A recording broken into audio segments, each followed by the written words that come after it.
Corona নামক মহামারীর গ্রাস থেকে ভারতবর্ষ মুক্ত পায়নি। সমস্ত ভারতবর্ষের মানুষ গভীর দুশ্চিন্তায় মগ্ন। ঠিক এমনই সময় হঠাৎ করেই একটা সংবাদ চারি সাইডে আগুনের বহ্নি শিকার মতো ছড়িয়ে পড়ল। হ্যাঁ, সংবাদটা হচ্ছে রিপাবলিক টিভির সাংবাদিক, যদি আরো ক্লিয়ারলি বলা হয় গদি মিডিয়ার প্রধান সাংবাদিক অর্ণব গোস্বামীর উপরে দুজন দুষ্কৃতীর হামলা এবং তার সত্য উদ্ঘাটনে আজ এবিজিকে নিউজ পাঁচফোড়ন এর পেজে আমি আবু বকর, আপনারা দেখছেন ঘেটে ঘ।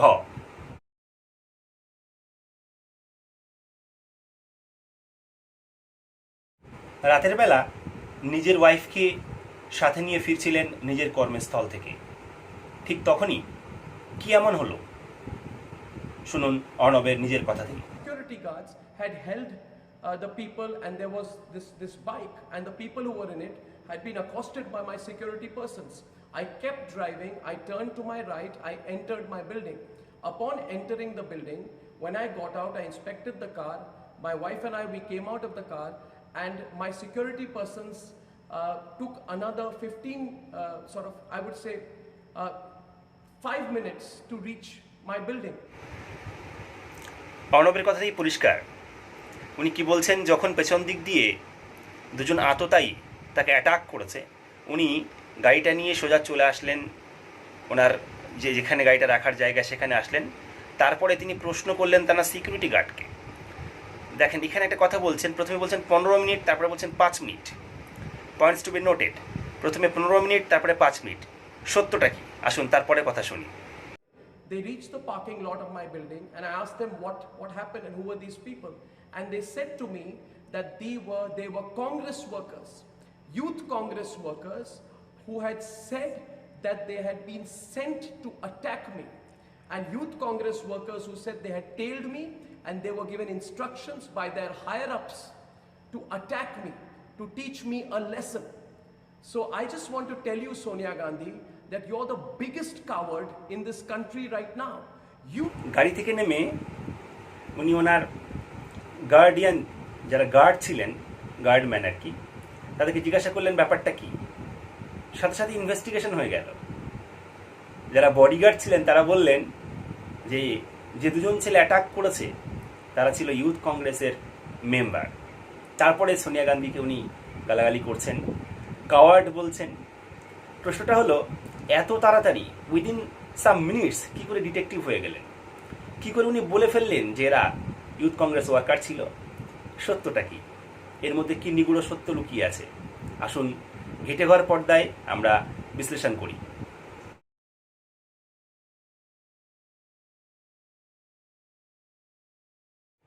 ওই দিনের ওই ঘটনাকে কেন্দ্র করে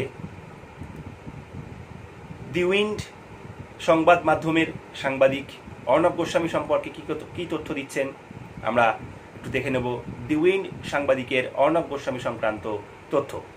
এক পেশে সাংবাদিকতা এবং সাম্প্রদায়িক উস্কানিমূলক সাংবাদিকতার কিন্তু ফল দেখতে পাচ্ছি আমরা এখন বিভিন্ন জায়গায়, বিভিন্ন রাজ্যে। অর্ণবের উস্কানিমূলক মন্তব্যের জন্য এবং সোনিয়া গান্ধী এবং গান্ধী পরিবারের বিরুদ্ধে তার লাগাতার একতরফা বক্তব্যের জন্য কিন্তু এফআইআর হয়েছে। সারা দেশে প্রায় 150টি এফআইআর হয়েছে অর্ণবের বিরুদ্ধে। আর সেই এফআইআর থেকে, সেই অ্যালিগেশন থেকে অর্ণবকে বেরিয়ে আসতে হলে অর্ণবের একটি চাতুরির দরকার ছিল, একটি ছলের দরকার ছিল। কথায় বলে দুর্জনের নাকি ছলের অভাব হয় না, ছলের অভাব হয়নি। হঠাৎ একজনকে সাজিয়ে দেখানো হলো বা দুজনকে সাজিয়ে দেখানো হলো, এই দুজন অর্ণবের গাড়িতে মোটরসাইকেল নিয়ে এসে আক্রমণ করেছে। অর্ণব ওয়াই ক্যাটাগরির নিরাপত্তা পায়, তার সাথে সর্বক্ষণ দেহরক্ষী থাকার কথা, তার গাড়িতেও থাকার কথা। তাহলে কি করে দুজন বাইক আরোহী ওয়াই ক্যাটাগরির নিরাপত্তা ভেঙে অর্ণবের গাড়ি আক্রমণ করতে পারে? তার মানে পরোক্ষভাবে আমাদের নিরাপত্তা রক্ষীদের উপরেই প্রশ্নচিহ্ন তুলে দিলেন এই অর্ণব গোস্বামী। সেটা নিয়ে প্রশ্ন হবে না, কি নিয়ে প্রশ্ন হবে? অর্ণব গোস্বামী জানালেন যে এই দুই আক্রমণকারী বাইক আরোহী এরা যুব কংগ্রেসের সদস্য, এদেরকে পাঠিয়েছেন সোনিয়া গান্ধী। বিচার প্রক্রিয়া শুরু হওয়ার আগেই এই বিচারের লাইন ঠিক করে দেওয়ার অর্ণব গোস্বামী কে? কেন শুধু এই বক্তব্যের জন্যই তাকে গ্রেফতার করা হবে না? কিন্তু রক্ষা কবচ তো আছেই। আদালত আপাতত রক্ষা কবচ দিয়েছে যাতে অর্ণব গোস্বামী অ্যারেস্ট না হন। আজ একটা সাধারণ মানুষের সাথে যদি এটা হতো, তিনি আজকে জেলে পৌঁছতেন। অর্ণব গোস্বামী প্রধানমন্ত্রীর কাছের লোক, এক সাংসদের সাথে তিনি যৌথভাবে চ্যানেল চালান, তাই তিনি ছাড় পেয়ে গেলেন। সাংবাদিকরাও কিন্তু দুধে ধোয়া নন, তারাও ধোয়া তুলসী পাতা নন। তারা আজকে ভারতবর্ষের যতগুলো দাঙ্গা হয়েছে, এই উস্কানির পেছনে কিন্তু অধিকাংশ ক্ষেত্রে দেখা গেছে সংবাদ মাধ্যমের ভূমিকা, কখনো সোশ্যাল মিডিয়া, কখনো মেইনস্ট্রিম মিডিয়া। আমরা নিন্দা করি এইসবের, আমরা ধিক্কার জানাই এইসব প্রোপাগান্ডা যারা ছড়াচ্ছেন। অর্ণবের ধ্যাসটামোটা ধরা পড়ে গিয়েছে কোথায় দেখুন। অর্ণব দুটো বাইক আরোহী দ্বারা আক্রান্ত হলেন। তার গাড়ির কাছে শাবল বা বাঁশ জাতীয় কিছু দিয়ে ঠোকা দেওয়া হলো এবং তার গাড়িতে কালো রঙের একটি লিকুইড ছড়ানো হলো। অর্ণব তাদের দেখেই বুঝে গেলেন তারা যুব কংগ্রেসের কর্মী। অর্ণবের গাড়িতে অর্ণবের স্ত্রী এবং অর্ণব ছিলেন। কেন তার ব্যক্তিগত দেহরক্ষী বা পার্সোনাল সিকিউরিটি তার গাড়িতে থাকবেন না? তারা কেন অন্য গাড়িতে ট্রাভেল করবেন? এর উত্তর অর্ণবকে দিতে হবে। আরও একটা উত্তর দিতে হবে অর্ণবকে। অর্ণব আক্রান্ত হওয়ার পরে গাড়িটি গ্যারেজ করে তিনি তার স্ত্রীকে দিয়ে একটি ভিডিও করেন এবং সেটি পোস্টার সমস্ত জায়গায় আপনারা দেখেছেন, ভাইরালও হয়েছে। তাতে অর্ণব বলছেন যে দুটি ছেলে তাকে তার গাড়ির কাছে ধাক্কা দেয়, তাকে আক্রমণ করার চেষ্টা করে। তিনি কোনো রকমে গাড়ি চালিয়ে এসে গ্যারেজে গাড়িটা রেখে তারপরে তিনি বক্তব্য রাখছেন। কি বক্তব্য রাখছেন? যে সোনিয়া গান্ধী এবং তার মদতপুষ্ট গুন্ডারা তার বিরুদ্ধে এই কাজ করেছে। তারপরে তার দেহরক্ষী এসে জানান তারা নাকি তৃণমূল, মাফ করবেন, কংগ্রেসের পাঠানো গুন্স বা গুন্ডা। দেহরক্ষীকে যখন প্রশ্ন করা হচ্ছে, দেহরক্ষী সঠিক উত্তর দিতে পারছেন না। বারবার অর্ণব জানতে চাইছেন, বলুন ওরা কংগ্রেসের লোক কিনা, বলুন ওরা যুব কংগ্রেসের লোক কিনা, বলুন ওরা সোনিয়া গান্ধীর লোক কিনা। এইভাবে জোর করে দেহরক্ষীকে দিয়ে বলানোর চেষ্টা হচ্ছে। দেহরক্ষী যতই এড়িয়ে যাওয়ার চেষ্টা করুক, তাকে দিয়ে কিন্তু জোর করা হয়েছে। দেহরক্ষীকে যদি লাই ডিটেক্টরের সামনে বসানো হয়, দেহরক্ষীর কাছ থেকে সমস্ত তথ্য জানা যাবে। অর্ণবের কথায় আমরা বিশ্বাস করি না। আমরা দেশবাসীরা আজকে সারা দেশ জানতে চায়। অর্ণব কথায় কথায় প্রশ্ন করে না, the nation wants to know. আজ দেশ জানতে চাইছে, nation wants to know, Arnab are you coward or are you journalist? আমি নিজে একজন সাংবাদিক, লজ্জা হয় এরকম সাংবাদিকদের জন্য। এই সাংবাদিকদের ধ্যাসটামো দেখে লজ্জিত হই যে সাংবাদিকরাও এত নিচে নামতে পারেন প্রচার পাওয়ার জন্য, সহানুভূতি পাওয়ার জন্য। কিন্তু অর্ণব, আপনি বাঁচবেন না। কেউ রক্ষা করতে পারবে না যদি বিচার ব্যবস্থা আজও বিক্রি হয়ে গিয়ে না থাকে। বিচার ব্যবস্থার প্রতি ভারতবর্ষের মানুষের আজও আস্থা আছে। 150 FIR কিন্তু আপনাকে ফেস করতে হবে। আপনি এইভাবে সহানুভূতি কুড়োতে পারবেন না। আপনি রাত 1:06 রিপাবলিক টিভি পোস্ট করছে অর্ণব আক্রান্ত, আর রাত 1:05 বিজেপির প্রচার বিভাগের একজন সম্বিত পাত্রা তিনি পোস্ট করছেন যে অর্ণব আক্রান্ত। আবার রাত 12:55 আর একজন বিজেপি নেতা তিনি পোস্ট করছেন অর্ণব আক্রান্ত। যদি 1:06 অফিসিয়ালি রিপাবলিক টিভি জানিয়ে থাকে, তাহলে 1:05 বা 12:55 বিজেপি নেতারা জানলো কি করে? তার মানে কি এটা একেবারে প্ল্যান প্রোগ্রাম করা একটি ঘটনা? আমাদের এই প্রশ্নের উত্তর চাই। শুনছিলাম দ্য উইন্ড এর সাংবাদিক প্রবীর বিশ্বাসের কথা।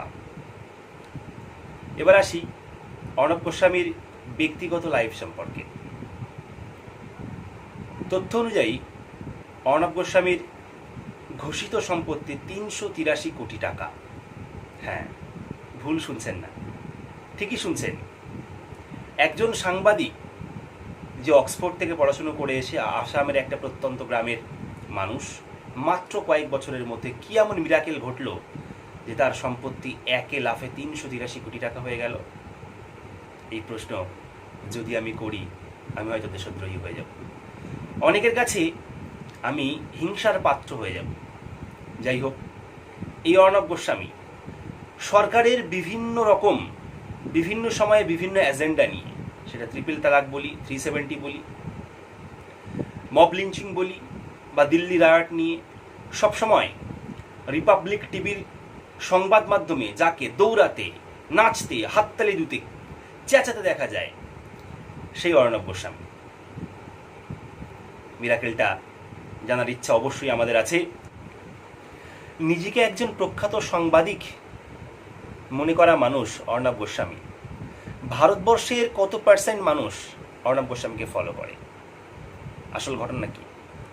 তিনি কি আদেও ভারতবর্ষের প্রখ্যাত সাংবাদিকদের মধ্যে একজন অন্যতম?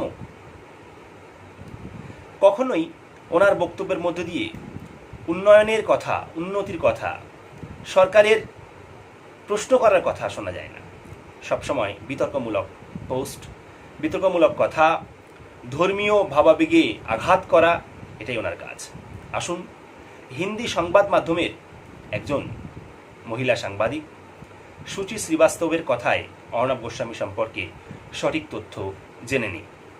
दीपक कलाल, माननीय आदरणीय श्री अर्नब गोस्वामी जी, तो गूगल के प्राप्त जानकारी के आधार पर 2017 में उन्होंने एक चैनल बनाया है। राजीव चंद्रशेखर कर कोई भाजपा के सांसद हैं, उनका वो चैनल है, नाम रिपब्लिक टीवी है, हालांकि नाम तो नहीं सही है, अल जजीरा होना चाहिए था।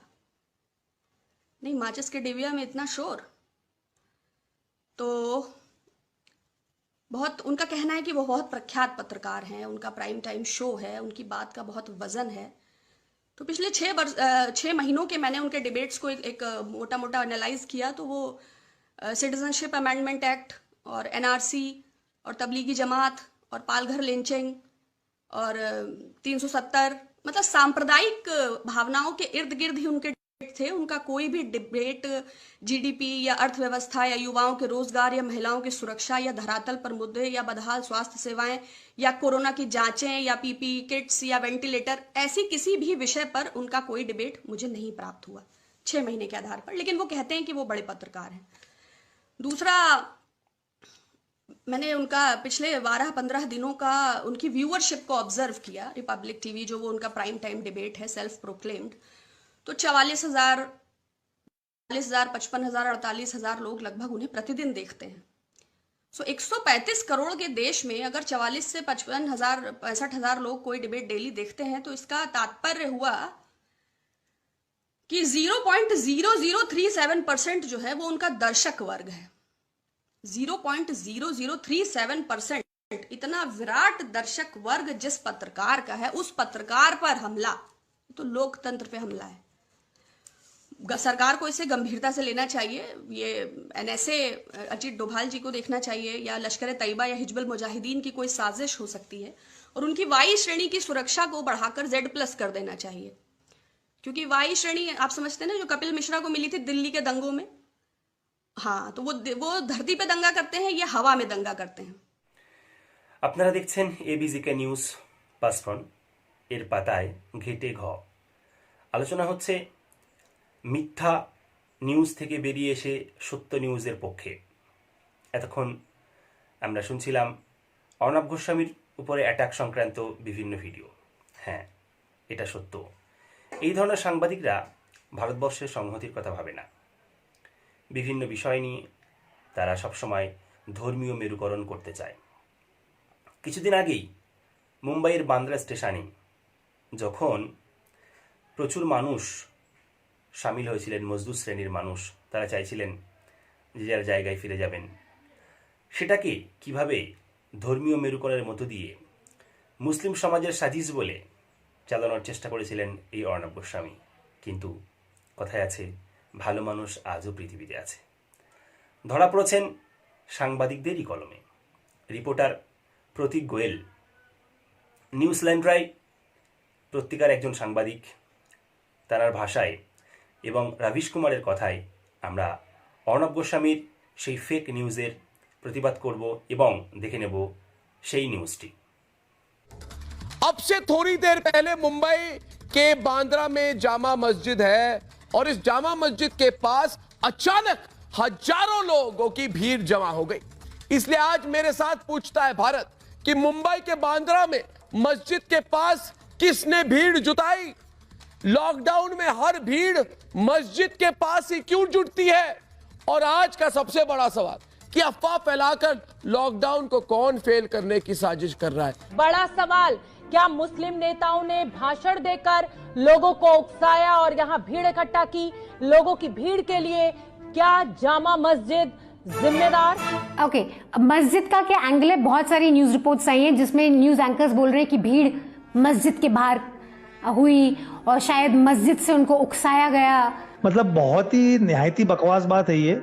मस्जिद का एंगल इसमें ये है कि बांद्रा बस डिपो से ही लग के वो मस्जिद है। अब हुआ ये था, जब वहां पे इतनी भीड़ इकट्ठी हो गई तो पुलिस की जो गाड़ियों के पास और जो उनके मेगाफोन्स होते हैं तो उनसे वो अपनी बात उनको पहुंचा नहीं पा रहे थे, मतलब उनकी आवाज नहीं जा रही थी। तो उन्होंने मस्जिद में रिक्वेस्ट किया कि हम मस्जिद से अनाउंसमेंट करेंगे। और फिर मस्जिद से वहाँ के जो एडिशनल सीपी थे मनोज शर्मा, उन्होंने अनाउंसमेंट किया। वहाँ के डीसीपी थे उन्होंने अनाउंसमेंट किया। वहाँ के जो इमाम थे उनसे भी उन्होंने अनाउंसमेंट करवाया कि भाई आप लोग इस तरीके से ऐसे इकट्ठे मत हुई, ये बीमारी बहुत खतरनाक है। 14 अप्रैल को जब मुंबई के बांद्रा स्टेशन के परिसर में 1,500 से भी ज्यादा लोग जमा हो गए और गांव जाने की बात करने लगे यूपी और बिहार, तो कई न्यूज चैनलों को मजदूरों की अपनी पीड़ा से ज्यादा वहां पास की मस्जिद ज्यादा नजर आने लगी और वो मस्जिद को रेखांकित कर खबरें चलाने लगे। उन्हीं न्यूज चैनलों को उसी वक्त यह नहीं दिखा कि सूरत में भी बड़ी तादाद में मजदूर सड़कों पर निकल आए हैं और प्रशासन के लिए चुनौती के सबब बन गए हैं। वो गांव जाने की जिद करने लगे, कहने लगे कि उनका पेट नहीं भर रहा और अब वो अपनों के करीब जाना चाहते हैं, पर मीडिया के लिए ये खबर नहीं थी। कल मुंबई में मजदूरों के नाम पर देश से बहुत बड़ी साजिश, बहुत बड़ी। बांद्रा स्टेशन पर जो हजारों लोग आए वो मजदूर नहीं थे। वो कौन थे? वो किराए पर बुलाए गए एक्टर थे कि ये ना भूखे थे, ना प्यासे थे, ना मजबूर थे, ना मजदूर थे। ये तफरी करने वाले नायक थे, जिसको दिल्ली की भाषा में बोला जाता है वेलापंदी। वेलापंदी यानी कि तफरी करने के लिए, जैसे लोग मेले पे जाते हैं ना घूमने, मौज करने, ये वेलापंती कर रहे थे, मौज कर रहे थे, मजे कर रहे थे। ये कोई मजबूर नहीं थे। अर्नब गोस्वामी का ये कहना है कि ये लोग माइग्रेंट लेबर्स थे ही नहीं। You were there on the ground, so please tell us सच क्या है। ये एरिया शास्त्री नगर स्लम का है और वहाँ पे बहुत सारे माइग्रेंट लेबर्स रहते हैं और ये जितने भी लोग वहाँ पे इकट्ठा हुए थे सारी माइग्रेंट लेबर्स हैं। ये वेस्ट बंगाल, बिहार, यूपी और उड़ीसा के माइग्रेंट लेबर्स थे मैक्सिमम। और ये अधिकतर ये डेली वेज लेबरर्स हैं जो कि कंस्ट्रक्शन साइट्स पे काम करते हैं। तो वो जो बोल रहे हैं कि वो माइग्रेंट लेबर नहीं है, तो वो बात बिल्कुल बेईमानी बात कर रहे हैं, मतलब झूठ बात है। वो ऐसी बात बिल्कुल नहीं है, वो माइग्रेंट लेबरर्स नहीं। যে কোনো বিষয়ে যাদের রাজনীতি করা পেশা, ধর্মীয় মেরুকরণ নিয়ে আসার পেশা তারা তো নিয়ে আসবেই, এটাই বাস্তব। আমরা স্পষ্ট দেখতে পেলাম বান্দারার যে ঘটনাটা হয়েছিল সেখানে মজদুর শ্রেণীর মানুষ তারা ওয়েস্ট বেঙ্গল, বিহার, ইউপি এবং উড়িষ্যার বেশিরভাগ মানুষ ছিল। তারা চাইছিল এই লকডাউনের সময় তারা কি করে বাড়িতে আসবে, এই জন্য তারা গভর্নমেন্টকে কাকুতি মিনতি করছিল। এক কাট্টা হয়েছিল ওখানে বাড়িতে আসার জন্য। যখন মহারাষ্ট্র পুলিশ তাদেরকে মাইকে বোঝানোর চেষ্টা করে, কিন্তু পুলিশের গাড়িতে যে মাইক ছিল সেটা সেই স্পিকারের আওয়াজটা বেশি দূরে যাচ্ছিল না, পাশেই ছিল মসজিদ। সুতরাং সেই মসজিদের মাইকে যাতে নিউজটাকে সবার সামনে বলতে পারে পুলিশ, এই জন্য মসজিদের যিনি ইমাম সাহেব ছিলেন তার কাছ থেকে অনুমতি নিয়ে মসজিদের মাইকে ঘোষণা করছিলেন পুলিশ নিজে। এমনকি যিনি ইমাম সাহেব ছিলেন, ইমাম সাহেবকেও বলেছিলেন পুলিশ মানুষকে একটু বোঝানোর জন্য। এটা ছিল আসল ঘটনা। কিন্তু যারা সাম্প্রদায়িক মানুষ হয়, যাদের মনটা সব সময় সম্প্রদায়কে কলুষিত করার, ভারতবর্ষকে ভাঙার চক্রান্ত থাকে, তারা সত্য ঘটনা, সত্য নিউজ দেখতে পান না। কিন্তু আসল ঘটনা, সত্য কথা মহারাষ্ট্র পুলিশ এবং সাংবাদিকরাই তুলে ধরেছিল। অর্ণব গোস্বামীর মুখে চুনকালি পড়েছে। এইভাবে একের পর এক গদি মিডিয়ার তথাকথিত সাংবাদিকরা যেভাবে বৈচিত্র্যের মধ্যে ঐক্যের সমন্বয় আমাদের এই ভারতবর্ষকে ভাগতে চেয়েছেন, ভাগ করতে সচেষ্ট হয়েছেন, সবসময় চেষ্টা চালিয়ে যাচ্ছেন ধর্মে ধর্মে ভেদাভেদ সৃষ্টি করার, মানুষে মানুষের মধ্যে দূরত্ব তৈরি করার। প্রমাণ চাইলে আরও অনেক ভিডিও প্রমাণ দিতে পারতাম, কিন্তু না, ভিডিওটি অনেক দীর্ঘায়িত হয়ে যাচ্ছে, আমরা আর লম্বা চওড়া করব না। ভারতবর্ষের সংহতি অটুট থাক, বিশ্বের দরবারে ভারতবর্ষের মর্যাদা অনেক উঁচুতে উঠুক, চরম শিখরে উঠুক ভারতবর্ষের সম্মান, এই আশা রেখে এবিজিকে নিউজ পাঁচফোড়নের তরফ থেকে আমি আবু বকর আজকে বিদায় নিলাম। সঙ্গে থাকার জন্য ধন্যবাদ। মনে রাখবেন, ঠিক এরকম ইন্টারেস্টিং আরও একটি ইভেন্ট নিয়ে আগামী শুক্রবার আমরা আবার আসব। আমাদের নেক্সট ইভেন্ট থাকবে ওয়েস্ট বেঙ্গল গভর্নমেন্টের আপার প্রাইমারি সংক্রান্ত যে বিষয় নিয়ে একটা কোন্দল চলছে, আপার প্রাইমারি ক্যান্ডিডেটদের মধ্যে একটা হাহাকার চলছে, সেই বিষয় নিয়ে আমরা চেষ্টা করব গভর্নমেন্টের দৃষ্টি আকর্ষণ করা। ভালো থাকবেন, সুস্থ থাকবেন, সামাজিক দূরত্ব বজায় রাখবেন। জয় হিন্দ, বন্দে মাতরম।